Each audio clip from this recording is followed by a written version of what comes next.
Hey folks, how you doing today? This is Dennis, and out in the back 40 today, doing a little bit of shooting.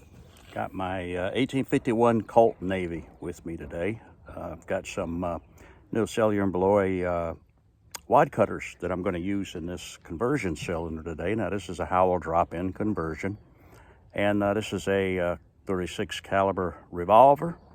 But due to the bore of the barrel, we can shoot 38 special in it. Now this is a 38 Colt conversion cylinder, but I am shooting 38 special wad cutters in it today.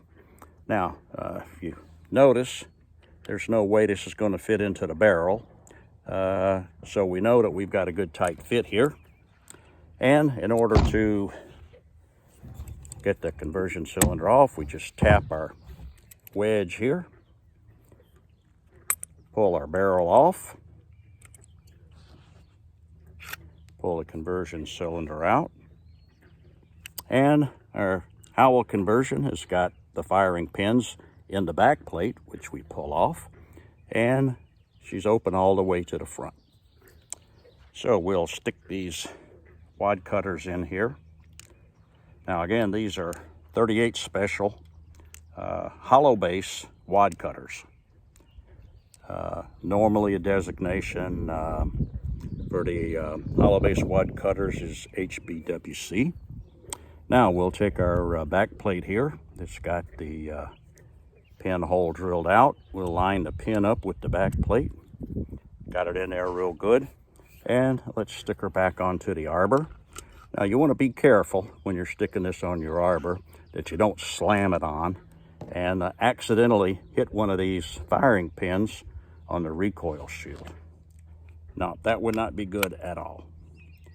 So let's stick the barrel back on here. Make sure we got a good tight fit. And let's take that hammer and pop the wedge right back in. Now she's good and tight, locked up real good. And let's see if we can hit that target out there. Now I'm going to use a two-handed grip because I am shooting for accuracy today on these wad cutters. And I'm aiming to the bottom right of the target because this particular revolver likes to shoot high and to the left. There we go. Okay, and let's see. There we go.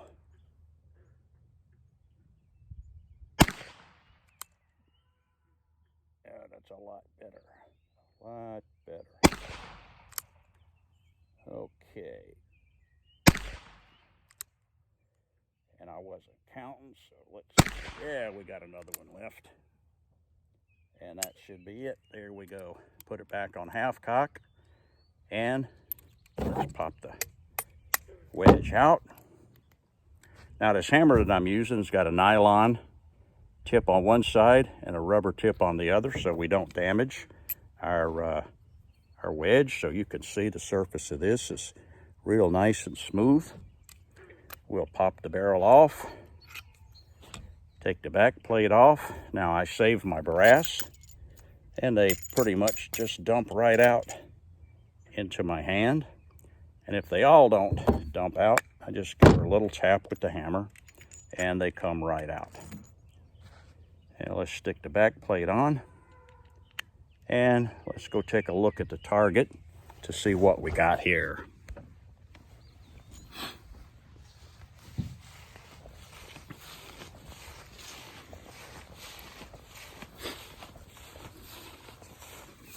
And here we are, flip it around, and that's not too bad.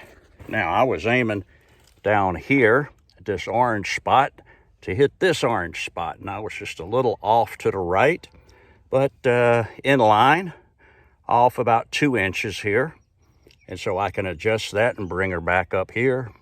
Rather than messing around and filing those sights that are fixed sights, I prefer the challenge of learning my gun, knowing where it shoots, and adjusting accordingly. If I file those sights off, say it for 25 feet, then I'm always stuck shooting from 25 feet. If I want to shoot out at 35, guess what I got to do? I got to adjust again.